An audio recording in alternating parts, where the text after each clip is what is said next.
हम सब लोग एक समान हैं। आप इस स्टेज पर मर्द के रूप में, एक्टर के रूप में आए हैं, और आपकी पत्नी रानी के रूप में आई है। आप राजा के रूप में आए हैं, वो रानी का पोशाक लेके आई है आपकी पत्नी। दोनों आदमी का ड्रामा चल रहा है। एक दिन आप भी मेकअप को छोड़िएगा और आपकी पत्नी भी छोड़ेगी, अब दोनों में से आत्मा रूपी एक्टर निकलेगा। उसमें औरत कौन होगा और मर्द कौन होगा? कोई नहीं। जब भगवान राम बाली को मारे थे तो बाली की पत्नी कौन थी? तारा। तारा रो रही थी। तो भगवान राम ने तारा से पूछा, तारा बिकल देखी रघुराया, दिन्ही ज्ञान हर लिन्ही माया। भगवान राम ने तारा से पूछा, तारा तू क्यों रो रही हो? तो तारा कहती है, प्रभु मैं पति के वियोग में रो रही हूं।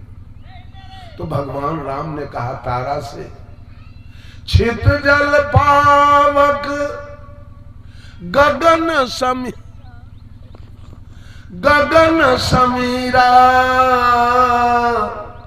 पंच रचित हो अधम शरीरा, प्रगट सोतन आगे सोया,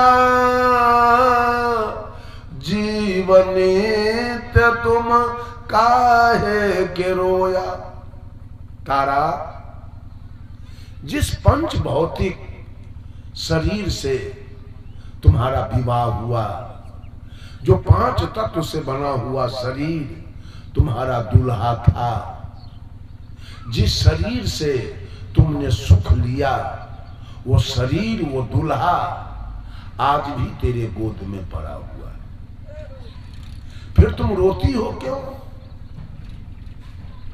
तो तारा कहती है, प्रभु दूल्हा मेरे गोद में है, लेकिन एक शब्द बोलता नहीं है। तो भगवान राम तारा से कहते हैं, तारा ये बोलवा नित्य है, अजर है, अमर है, अखंड है, अभेद है, अगम है, अगोचर है, अजाति है, अजन्मा है और अनामी है। ये बोलने वाला तेरा दूल्हा नहीं था। दूल्हा होता है देह और दुल्हन होती है देह। पति होता है देह, पत्नी होती है देह, नाना होता है देह और नानी होती है देह, दादा होता है देह और दादी होती है देह। बोलने वाला तो जो दादा में वही दादी में, और जो नाना में वही नानी में, और जो पति में वही पत्नी में। केवल देह का अंतर है। औरत का देह पत्नी है और मर्द का देह पति है। औरत का देह दादी है और मर्द का देह दादा है। औरत के देह मम्मी है और मर्द के देह पप्पा है। अन तो बोलने वाला जो परमात्मा की सत्ता है, जे है मम्मी में ऐसे है पप्पा में। वहां कोई अंतर नहीं। जो मर्द को असली आत्म ज्ञान हो जाए, जिस पुरुष को असली आत्म ज्ञान सदगुरु कबीर वाला हो जाए, तो जीवन में पत्नी पर थप्पड़ नहीं चला पाएगा और जीवन में पत्नी को एक गाली नहीं दे पाएगा और पत्नी भी पति को गाली नहीं दे पाएगी। इसलिए पत्नी को लगेगा कि मेरे पति में परमात्मा की सत्ता है और पति को भी लगेगा मेरे पत्नी में परमात्मा की सत्ता। ये ज्ञान है कबीर का। जब तक आत्म ज्ञान नहीं हुआ आपको, तब तक कल्याण होने वाला। सारा ज्ञान फीका पड़ जाएगा आत्म ज्ञान के सामने जाकर। आत्म ज्ञान का मतलब है कि आप हैं तो किसी पंथ में शाकाहारी भी है, आप बोतू एगो जजात खा गया तो भाला चुभाते है आपके पास आत्म ज्ञान।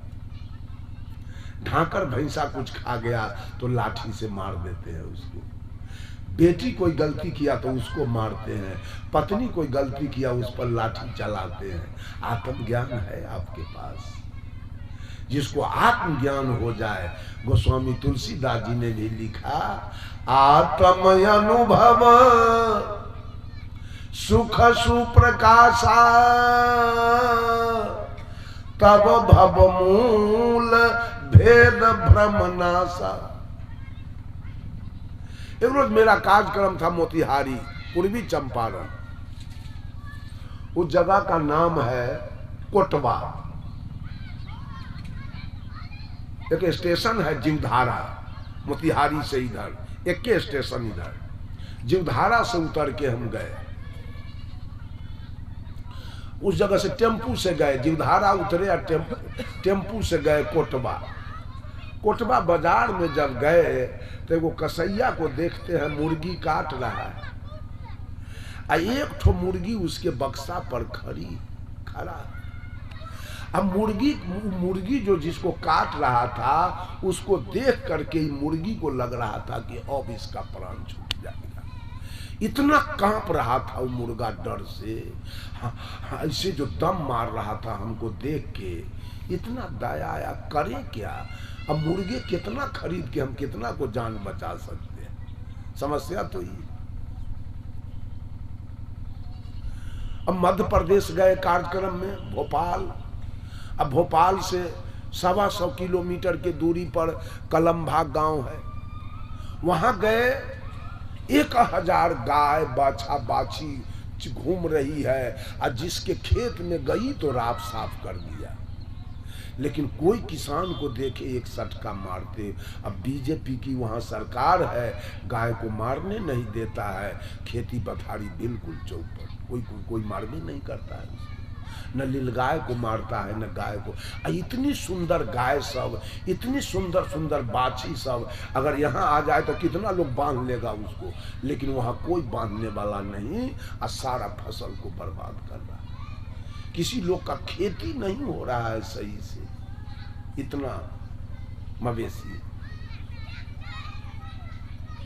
बंधुओं, जीव मात्र जितने मानवेतर प्राणी हैं, वो केवल गीत गाने से, राम राम पढ़ने से कल्याण होने वाला नहीं है, जब तक कि आपका कर्म ठीक न हो जाए। सदगुरु कबीर पुरुषार्थवादी संत थे। वो भाग्यवादी और भगवानवादी नहीं थे, वो कर्मवादी थे। कर्म में विश्वास था सदगुरु कबीर को। आज लोग रात दिन, अरे सौदा मेरे पास है, भजन भक्ति की सौदा मेरे पास है, अगर आप लेना चाहते हैं तो मैं अपना सौदा पसारूंगा। अगर आपको लेना नहीं है तो मैं चुपचाप मौन होके, भाई भाई भोर भिनसर काहे किए हुए हैं माइक लगा के? बुझते हैं अहंकार में कि हम बहुत बड़ा साधु है, हमको लोग जाने कि बहुत बड़े साधु हैं। जब ग्राहक नहीं है तो सौदा क्यों पसार रहे हैं? अभी हम आकर के इतना देर 2 घंटा पूरेगा बोल रहे हैं। चलिए मेरे आसन पर परीक्षण साहब साथ में रहे हैं, एक शब्द हम नहीं बोलते हैं। क्यों बोलेंगे? हाँ, कोई आकर के कुछ पूछे तो उसका जवाब देंगे, और न पूछने वाला है तो हम अपना मन से कहे भाई भाई बेमतलब के करते रहे एकदम। क्या जरूरी है? मेरा सौदा समेट के रखा हुआ है, आपको जरूरी है तो लीजिए, और न है जरूरी तो जाइए, काम देखिए।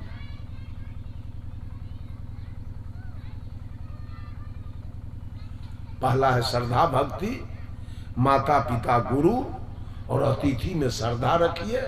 और दूसरा है कबीर का प्रेमा भक्ति, मानव मात्र से प्रेम रखिए। और तीसरा है करुणा भक्ति, जितने जीव जंतु हैं उस पर दया रखिए। सारे दया के पात्र हैं। वो अज्ञानी जीव है, उसके पास ज्ञान नहीं, कोई ज्ञान नहीं है उसके पास।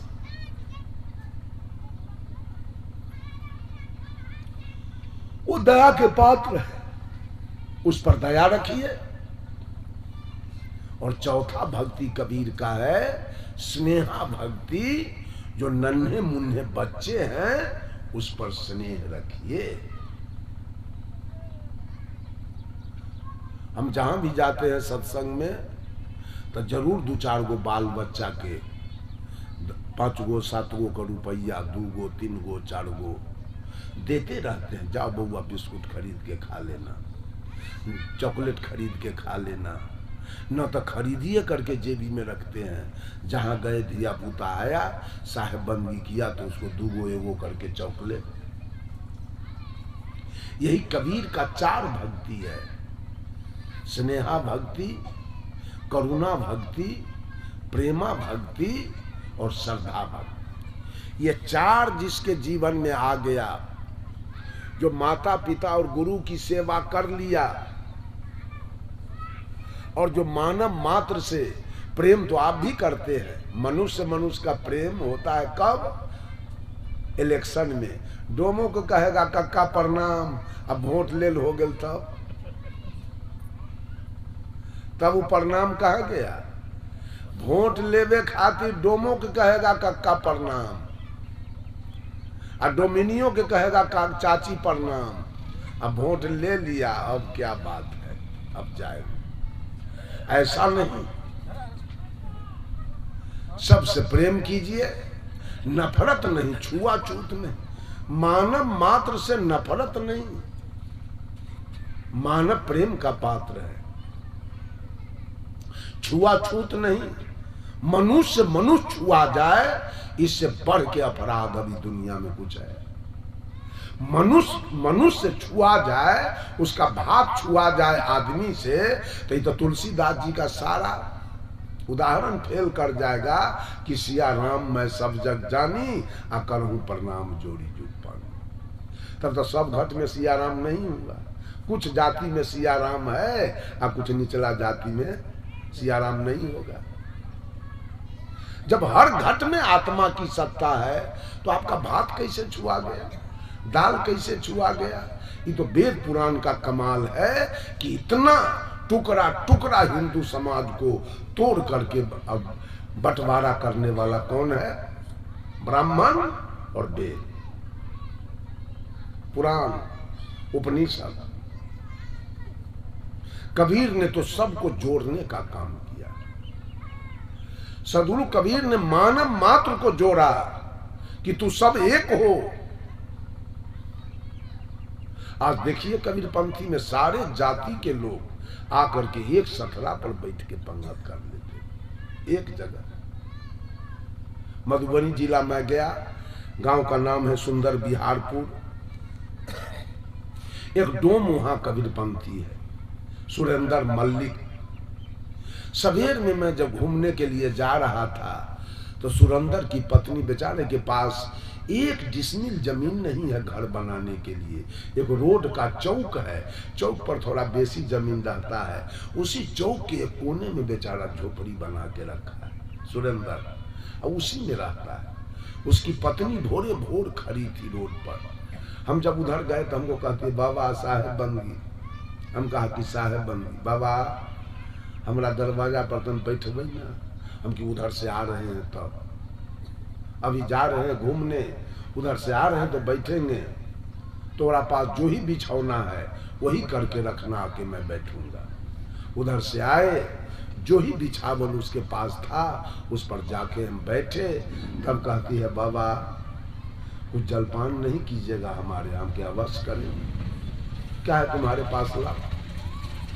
तो केला दिया, 2-4-5 गो चीनी केला उसके यहाँ जलपान कर लिए। अब उठ के हम चले आए वहां। छुआ गया मेरा देह,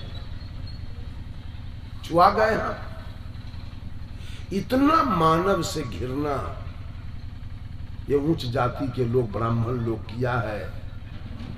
यहाँ के जो मूल निवासी हैं, जादव, कोयरी, कुर्मी, कानू, कलवार, लोहार, हजाम, तेली, सूरी, बनिया, कुम्हार, माने ततमा, नुनिया, खतवे, माने रविदास, पासवान, ये जितना है, मल्लिक, मेस्तर, जितना है यहाँ का मूल निवासी, ये सारा मूल निवासी है यहाँ का। ये लोग 2-3 जात विदेश से आने वाले, इस सारे लोगों के पास धन दौलत था। उसने इतना चालाकी मारा, क्या कह दिया, धन रखने वाले को नरक हो जाएगा। यहाँ के भोला भाला आदमी, अभी भी आप देखिए जितना जाति का मैं नाम लिया वो सब भोला भाला विचार को आप मिलेगा। एगो भूमिहार आ जाए तो सबके तीतर बितर कर देगा, एगो राजपूत आ जाए तो सबको जहाँ से तहाँ कर देगा। वो सब बहुत चंचल दिमाग का है, बहुत उसका दिमाग जो है उसमें चंचलता है, चालाकी भरा हुआ है, क्योंकि वो विदेश से आया है। सबको ठग दिया, यहाँ के लोग सारा धन छोड़ दिया कि सारा धन हथिया लिया, सारा धन पकड़ लिया। जिस गांव में जाइए, भूमिहार का गांव है, राजपूत का 200 बीघा के प्लॉट, 300 बीघा के प्लॉट मिलेगा। सब धन ले लिया। क्या यहाँ के चमार के पास जमीन नहीं था? पासवान के पास जमीन नहीं था? डोम के पास जमीन नहीं था? सारा धन इसने ठग लिया धर्म के नाम पर। और सब फिर इसी के खेत में जाके मजदूरी किया। तो जितने लोग यहाँ के मूल निवासी थे, देखिए उनका जनरेशन काला मिलेगा। क्यों? आप सैंडो गंजी पहन के और धूप में काम कीजिए तो जितना दूर सैंडो रहेगा उतना दूर का चमड़ा उज्जर हो जाएगा और बकिए करिया हो जाएगा। गंजी का चेन आपके देह में बन जाता है, बनता है ना।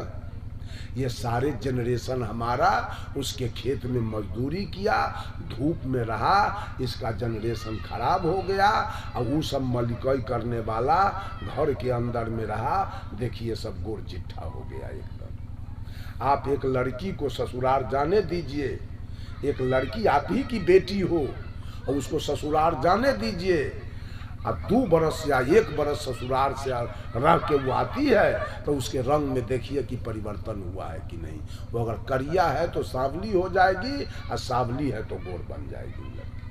घर में रहते रहते, चूंकि धूप में निकल नहीं रही है, घर में रहते रहते वो गोरी हो जाती है।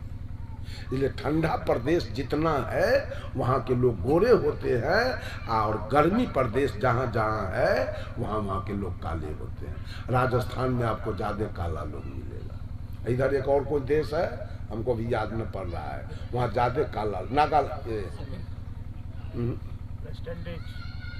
ये जहाँ का क्रिकेट में सबसे तेज है खेलने में, ऑस्ट्रेलिया, उस सब में काला आदमी ज्यादा मिलेगा। फोटो में भी आप देखते हुईएगा सुगर के मुंह जैसे मुंह, अब काला कलूटा मिलेगा एकदम। जहाँ गर्म प्रदेश है वहाँ के लोग काला होते हैं, और जहाँ ठंडा प्रदेश है वहाँ के लोग गोरे हो जाते हैं। बंधुओं, थोड़ी सी चर्चा मैंने आपके सामने 4 भक्ति पर किया। गीत गाना कोई धर्म नहीं है, हारमोनियम नाल बजा लेना कोई धर्म नहीं है, और मंदिर मस्जिद जाना कोई धर्म नहीं है, अच्छा छठ चंदा कर लेना कोई धर्म नहीं है, और गंगा जमुना में नहा लेना कोई धर्म नहीं है। धर्म है सांच बोलना, धर्म है माता पिता की सेवा करना, धर्म है शुद्ध शाकाहारी रहना, धर्म है मानव से प्रेम करना, धर्म है मानवेतर प्राणी पर दया करना। आडंबर बहुत चल रहा है धर्म के नाम पर, लेकिन वो वास्तव में धर्म है नहीं, वो दिखावा है मात्र। धर्म की परिभाषा है जिससे शुद्ध शुद्ध लिखना बोलना पढ़ना आ जाए, उसे हम व्याकरण कहते हैं, और जिससे मन वचन और आचरण पवित्र हो जाए उसे हम धर्म कहते हैं।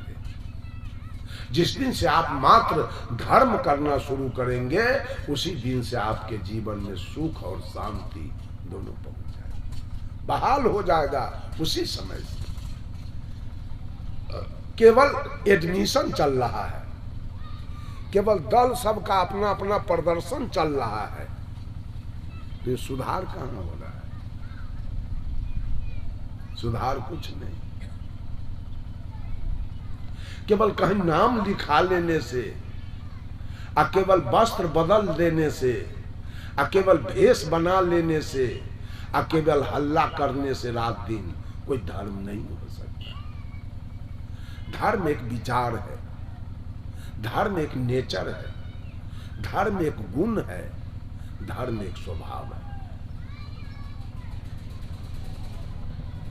थोड़ी सी चर्चा अभी के सत्र में 11 बजने जा रहा है, फिर 2 बजे से यह कार्यक्रम प्रारंभ हो जाएगा। सब लोगों से निवेदन है, कल मेरा कार्यक्रम भागलपुर में है, कल सवेरे मैं निकलूंगा यहाँ से।